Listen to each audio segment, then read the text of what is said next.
Paz do Senhor Jesus, meus irmãos, e com muita alegria que nós estamos aqui nesse momento para estudar a palavra de Deus. Vamos abrir nossas Bíblias lá no Evangelho de João, capítulo 13. Evangelho de João, capítulo 13. Já peço de início aqui, irmãos, que vocês deixem sua curtida, que vocês se inscrevam no canal, que vocês compartilhem, para estar fortalecendo mais o nosso canal de estudo bíblico. Amém? Vamos lá, Evangelho de João, capítulo 13. Diz assim: Assim pouco antes da festa da Páscoa, sabendo Jesus que havia chegado o tempo de Deus, em que partiria deste mundo e iria para o Pai, tendo amado os seus que estavam no mundo, amou-os até o fim. Durante o final da ceia, quando já o diabo incutira no coração de Judas Iscariotes, filho de Simão, que deveria trair a Jesus, e sabendo que o Pai lhe outorgara poder sobre tudo o que existe e que viera de Deus e estava retornando a Deus, levantou-se da mesa, tirou a capa e colocou uma toalha em volta da cintura. Em seguida, derramou água em uma bacia e começou a lavar os pés dos discípulos e a enxugá-los com a toalha que estava em sua cintura. Irmãos, os primeiros 5 versículos aqui nós vemos que o Senhor Jesus, ele amou os seus discípulos até o fim.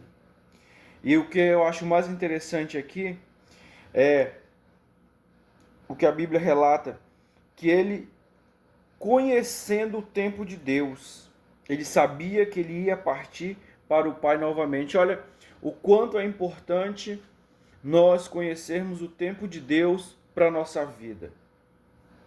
Como nós sabemos bem, naquela passagem conhecidíssima em Eclesiastes 3, a Bíblia diz que há tempo para tudo.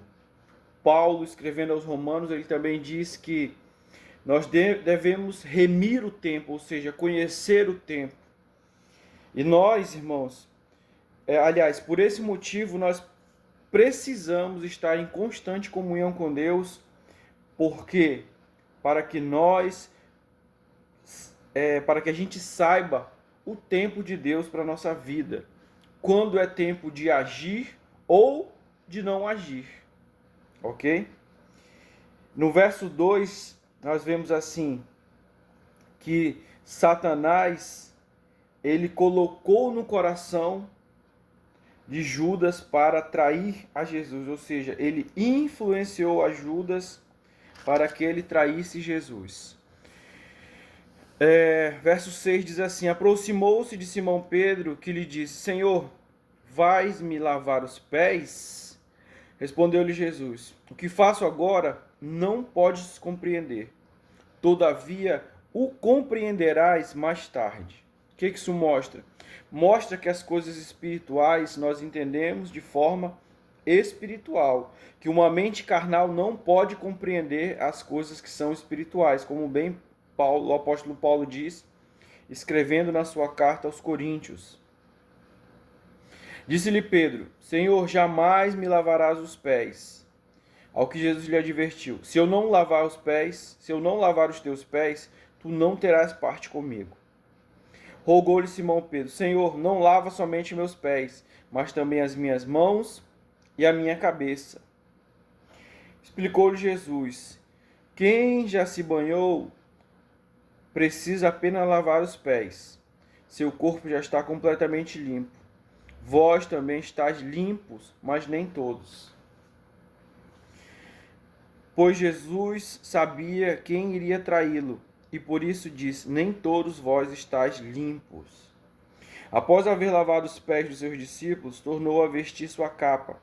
Voltou a sentar-se à mesa e lhes indagou: Compreendeis o que vos fiz? Verso 13: Vós me chamais de mestre e Senhor, e estáis certos, pois eu de fato sou. Dessa maneira, se de vós eu sou Senhor e Mestre, e ainda vos lavei os pés, igualmente vós deveis lavar os pés uns dos outros. Dei-vos um exemplo, para que, como eu vos fiz, também vós o façais.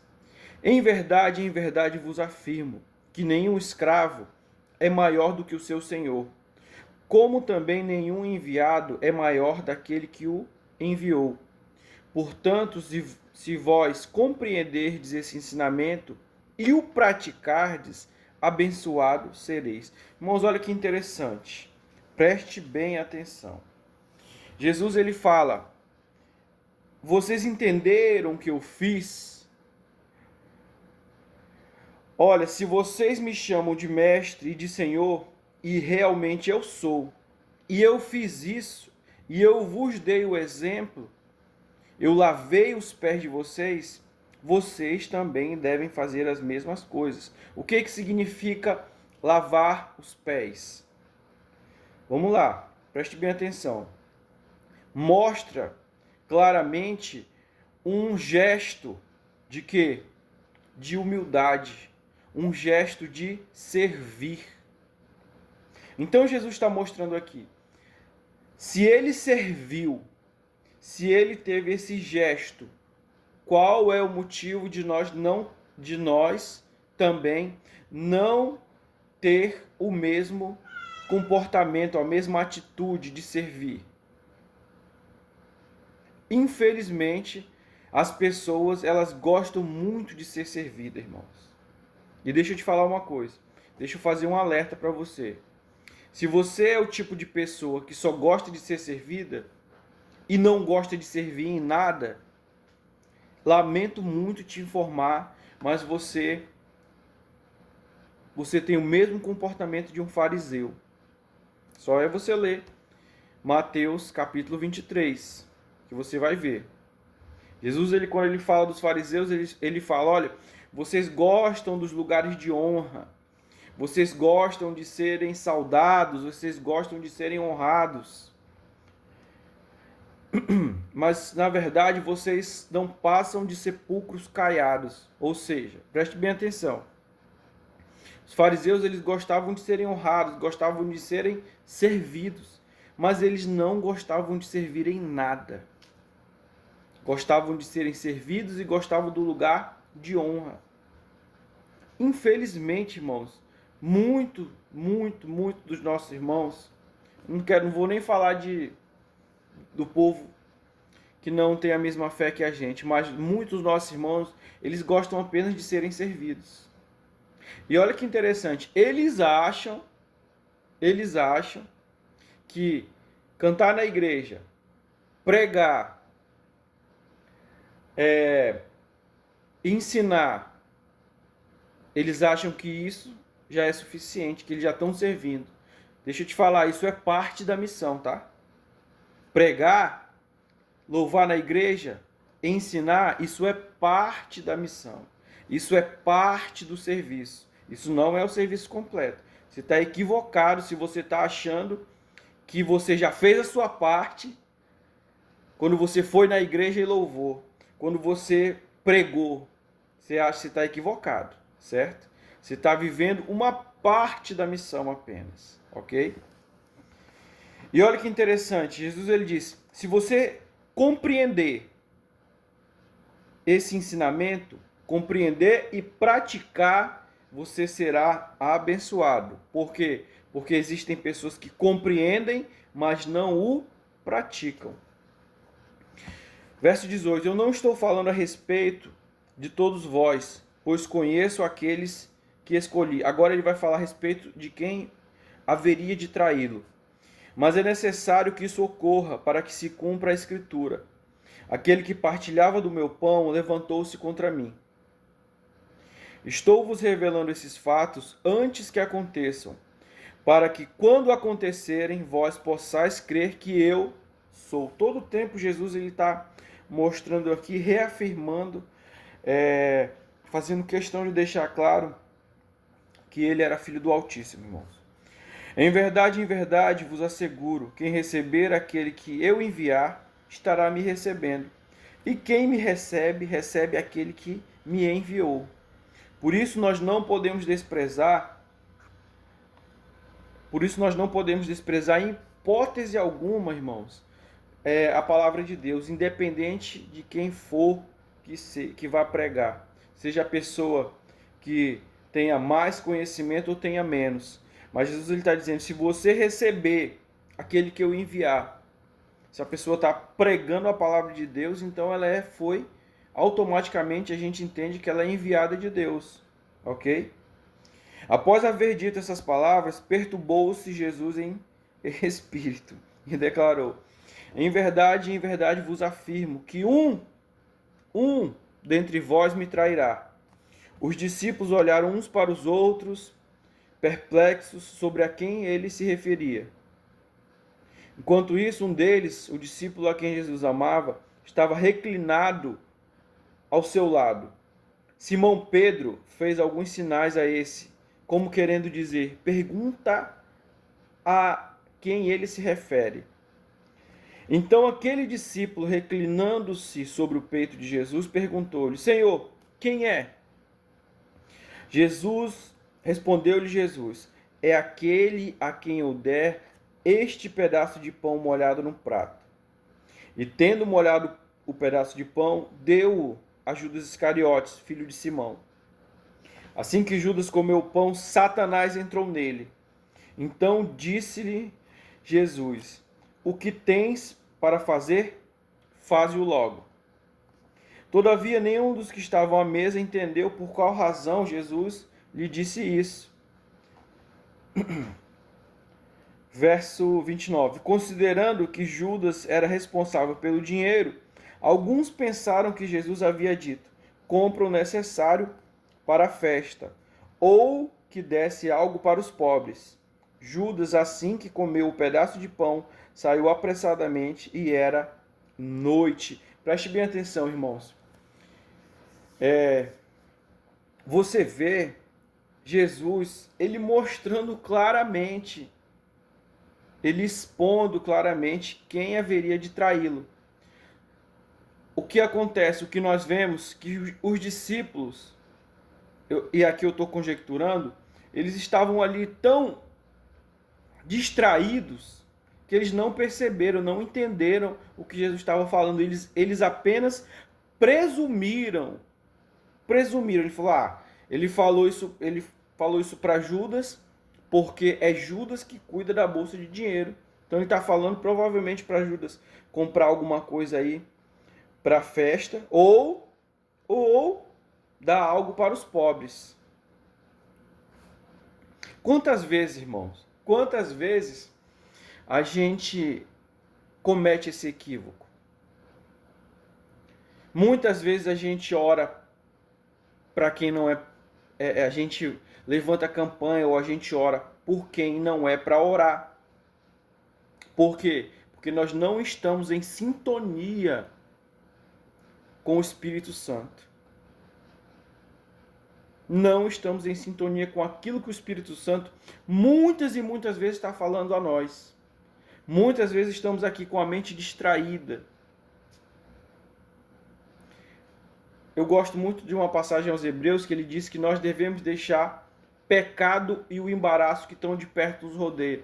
Muitas vezes, irmãos, as pessoas se encontram numa situação embaraçosa por estarem dessa forma aqui, igual os discípulos, com a mente distraída, com a mente, sabe, distante, ok? Quando ele saiu, Jesus disse, agora o Filho do Homem é glorificado e Deus é glorificado nele. Quando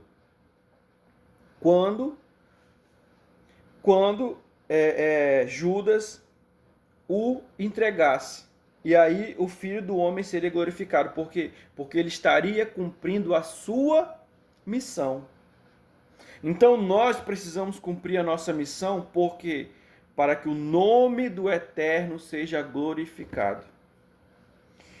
Sendo Deus glorificado nele, também Deus o glorificará nele mesmo, e o glorificará muito em breve. Filhinhos, eu ainda permanecerei convosco por pouco tempo. vós me procurareis, mas como eu disse aos judeus, agora vos digo, para onde eu vou, vós não podeis ir. Verso 34, um novo mandamento vos dou, que vos ameis uns aos outros, assim como eu vos amei, que dessa mesma maneira tenhais amor uns para com os outros. Através desse testemunho, todos reconhecerão que sois meus discípulos, se tiverdes amor uns pelos outros. Irmãos, amor não tem nada a ver com sentimento. Amor é uma decisão. Amor é uma decisão. E nós só podemos amar alguém. Eu não vou aprofundar, mas eu quero só te dar aqui uma informação muito profunda. Nós só conseguimos amar alguém quando nós temos a convicção de quem nós somos. Quando nós temos a convicção de quem nós somos, de nossa identidade, a partir daí, nós temos a capacidade de amar alguém.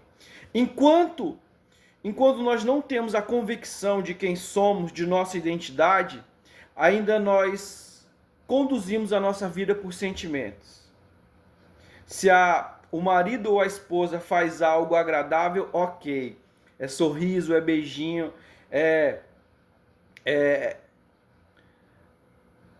como é que eu posso dizer? Sorriso, é beijinho, é gratidão. Mas se a pessoa faz algo que desagrada minimamente a gente, ou fala alguma coisa que nós entendemos como algo ofensivo, aí a gente já não ama mais tanto assim, né? Mas não é dessa forma, ok? O amor aqui que Jesus ele mostra é um amor incondicional e é uma, aliança. É aliança. E a aliança ela não é desfeita. Ela não é algo efêmero. Não. Ela é algo sólido. Ok?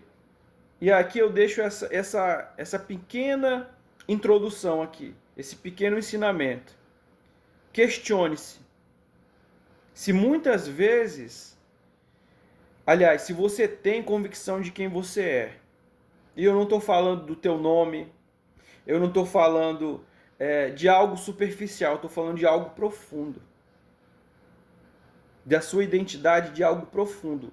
Algo profundo, de forma profunda. Se você não consegue amar, vou te dar um exemplo bem simples. Tem pais que eles só amam o filho enquanto o filho é criança. Por quê? Porque o filho não faz muita raiva quando é criança. Mas depois que o filho cresce, ele sai da fase de criança, entra para a fase de adolescência e adulto, aí o filho começa a fazer raiva. Começa a fazer raiva. No entanto, o pai que tem convicção de quem ele é, que conhece a sua identidade, ele vai amar o filho da mesma forma. Sabe por quê? Porque ele sabe, ele entende, peraí, eu já tive essa idade. Eu também dei trabalho para os meus pais. Eu também dei trabalho para Jesus. E aí ele entende isso. Ele entende, ele começa a olhar o filho de um lugar de empatia, quando ele entende quem ele é, ok? Não vou me aprofundar mais ou estender mais o assunto, porque isso é algo profundo, mas eu vou deixar para um outro momento aí. Mas eu quero apenas que você entenda. Você ainda não consegue amar profundamente teus filhos, o teu marido e a tua esposa, porque você não tem convicção de quem você é. Ok? Vamos lá. Já estamos terminando. Simão Pedro pergunta a Jesus: Senhor, para onde vais? Jesus respondeu-lhe: Para onde eu vou, não pode seguir-me agora. Entretanto, me seguirás mais tarde. Inquiriu-lhe Pedro: Senhor, por que não posso seguir-te agora? Pois eu darei a minha vida por ti. Jesus adverte-o: Darás a tua vida por mim? Em verdade te afirmo, Antes que o galo cante, tu me negarás 3 vezes. Ó, irmãos, ó, preste bem atenção aqui, nesse final. Pedro, olha como é muitas vezes o engano do discípulo ou do seguidor de Cristo. Existe uma diferença entre quem você acha que você é aqui dentro e quem realmente você é. Pedro, ele entendia que ele estava o quê? Preparado para morrer. Não, eu estou preparado para morrer por ti, Senhor. Eu estou preparado para dar a minha vida por ti. E Jesus vem, ó, puxa o tapete dele de uma vez só. Não, eu vou te falar uma coisa. Antes que o galo cante, tu vai me negar 3 vezes. Em outras palavras, ele estava falando, tu é ingênuo. Na tua mente, tu acha que tu está preparado, mas eu vou te mostrar quem tu é. Porque a situação são as situações, irmãos. São as circunstâncias que mostram quem realmente nós somos. E deixa eu te falar uma coisa, eu não vou deixar isso aqui em aberto de jeito nenhum. Eu estou falando de comportamento recorrente, tá? Algo que acontece dia após dia. Eu não estou falando de um fato isolado. Porque muitas vezes a pessoa ela comete um erro, um fato isolado. Aí tem pessoas que querem definir aquela pessoa por aquele erro, tá? E não é assim. Não é assim. Estou falando de comportamento recorrente. Algo recorrente, dia após dia, anos após anos, ok? Então vamos lá, para a gente encerrar aqui. Aliás, nós encerramos já. Amém? E por isso nós precisamos, irmãos, estar em sintonia com o Senhor. Precisamos buscar a presença do Senhor para a nossa vida. Por quê? Porque é o Senhor que nos fortalece a cada dia. É o Senhor que vai falar ao meu e ao teu coração e vai nos direcionar a cada dia. Amém? Vamos orar? Pai, nós te damos graças, Senhor, nesse momento. Que o teu Espírito Santo fale melhor, Senhor, em cada coração, porque eu sou um homem limitado, meu Deus. Mas que o Senhor possa trazer clareza ao nosso entendimento, trazer luz ao nosso entendimento, Senhor. Abençoa cada inscrito, abençoa cada um, Senhor, que tem visualizado, Pai, em nome de Jesus, meu Deus. Em nome de Jesus, amém e amém. Deus abençoe a todos, irmãos, fiquem todos com Deus. Querendo Deus, logo menos estaremos aí postando João 14. Amém? Fique com Deus.